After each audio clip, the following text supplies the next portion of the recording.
सवाल करें। आप देखें 56 क्लॉजेस थी इस तरमीम की और हम उनको 22 पे ले आए और 22 के बाद फिर हमने अपने 5 क्लॉजेस और मिलाए तो 27 हो गए। तो आप उससे खुद अंदाज़ा लगाएं कि इस जो असल ड्राफ्ट था और फिर जो फाइनल हुआ तो इस पर हमें क्या कामयाबियाँ मिली, इससे आप खुद अंदाज़ा लगा सकते हैं। तो सर देखने में ये आ रहा है कि जब से आप सियासत में आए हैं आपका मुल्क की सियासत में एक बहुत बड़ा किरदार रहा है, तो क्या आपको आने वाले दिनों में कौमी हुकूमत बनती नज़र आ रही है? अभी फ़िलहाल मैं तो ख़ुद अपोजिशन में हूँ, मेरा तो हुकूमत में जाने का कोई इरादा नहीं है।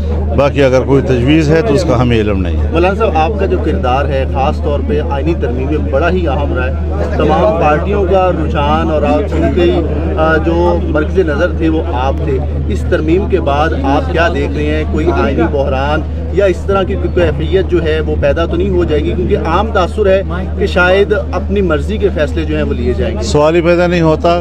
अगर ऐसी कोई बात खुदा न करे आएगी तो शदीद रद्द-ए-अमल आएगा।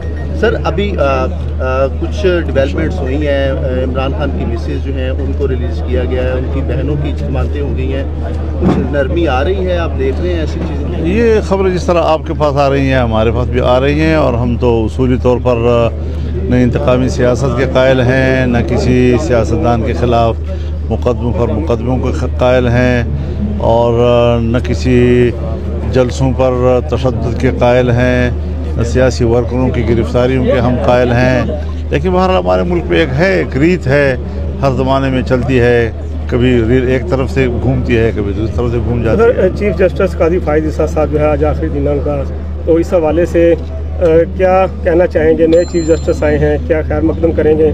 जो साबिक चीफ जस्टिस उनके हवाले से क्या तहफ़्फ़ुज़ात रहे आपके? मेरे ख्याल में उन्होंने अच्छा वक्त गुजारा है और वो एक गैर मुतनाज़ तौर पर इस वक्त अपने ओहदे से सुबुकदोश हो रहे हैं। हम उनको इंतहाई कदर की निगाह से देखते हैं।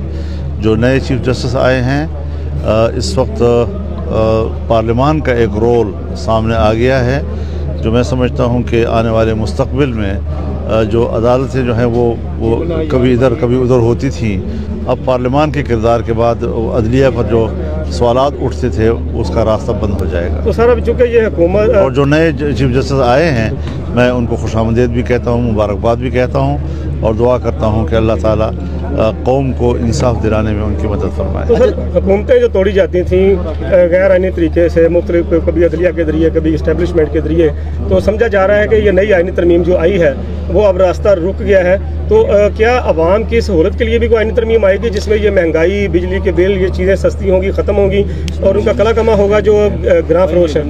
देखिए, उस हवाले से तो कोई आइनी सुकुम या कानूनी सुकुम मौजूद नहीं है। अलबत्ता जहाँ पर कोई आइनी या कानूनी मसला सामने आया तो इस वक्त तो वही ज़ेर बहस रहा और यही हमारा मौजू था। इसके अलावा जहाँ तक आवाम के मसाइल हैं उसके मसाइल के लिए वसाइल पैदा करने की ज़रूरत है। अब मसाइल हों वसाइल ना हों फिर तो काम नहीं चलता। हम समझते हैं कि जब वसाइल बढ़ेंगे तो फिर मसाइल कम होंगे और इसके लिए माशी इस्तेहकाम ज़रूरी है।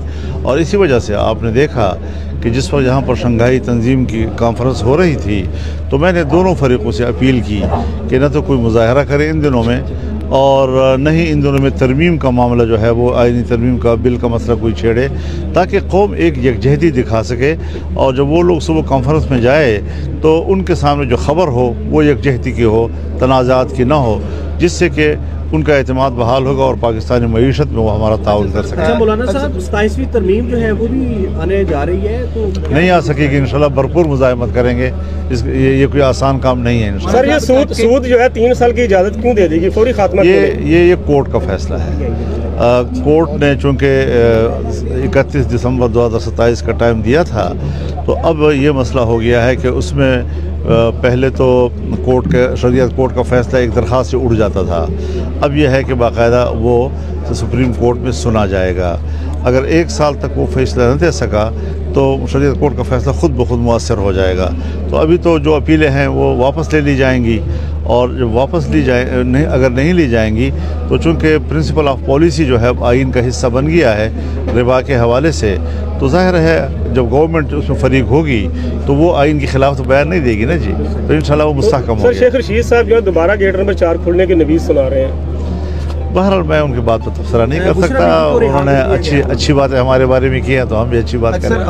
पकड़ की जो सियासत है उसको आप किस तरह से देख रहे हैं? पिछले दिनों में कुछ पार्लियामेंटेरियंस थे, उनकी मिसेज को जो है वो अगवा कर दिया गया उनके बगौर। पाकिस्तान में इसकी गुंजाइश है कि पकड़ दकड़ की सियासत से अपनी मर्जी? इसका जवाब तो मैं दे चुका हूँ एक दफ़ा, बस वही काफ़ी है। KPK और अपना बलोचिस्तान दोनों के अंदर जो है आज़ादी के नारे लग रहे हैं। इस दौरान जो है अली अमीन गंडापुरा ने उसने भी अपना दोबारा एहतजाज का नारा लगा दिया। क्या समझते हैं इससे मज़ीद इंतशार नहीं पैदा होगा? मैं एक बार वाज़ेह कर देना चाहता हूँ कि एक तो हुकूमतें जो हैं वो एहतजाज और मुजाहरे नहीं किया करती और न ही उसमें मुदाखलत करती हैं।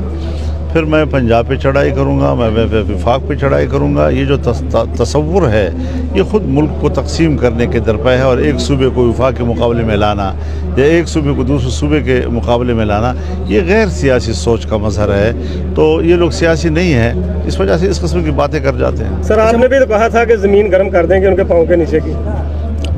खैर तहरीकों में इसका मकसद ये तो नहीं है कि हम एक सूबे को दूसरे सूबे से लड़ा रहे हैं। हमने तो अपने नज़रिए के मुताबिक उस वक्त बात की थी और आपने देखा कि हमने जितने मिलियन मार्च किए, कोई 15 मिलियन मार्च किए, हमने आज़ादी मार्च किया जिसमें कोई 15 लाख लोग शरीक हुए और एक पत्ता भी नहीं टूटा, एक गमला भी नहीं टूटा उसमें, तो ट्रैफिक भी नहीं रुकी हमारे तो तमाम मुजाहरों में। तो इस अंदाज से अगर पूरी दुनिया जो है मुजाहरे करती है या अपना नुक़्ता नज़र सामने लाती है तो इसकी तो पैरवी भी होनी चाहिए। अच्छा सर, सियासी तौर पे आप बड़े दूरअंदेश हैं, ये हुकूमत अपने 5 साल मुकम्मल कर लेगी?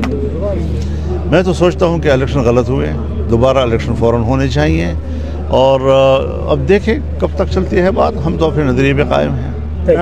मौलाना कह रहे हैं कि चीफ जस्टिस ऑफ पाकिस्तान जो तैनात हुए उनका फ़ायदा जो है मौलाना साहब को होगा। मेरा क्या लेना देना है? मैं तो ज़िंदगी में, मेरा पूरा ख़ानदान आज तक अदालत में पेश नहीं हुआ, मेरा अदालत के साथ क्या लेना।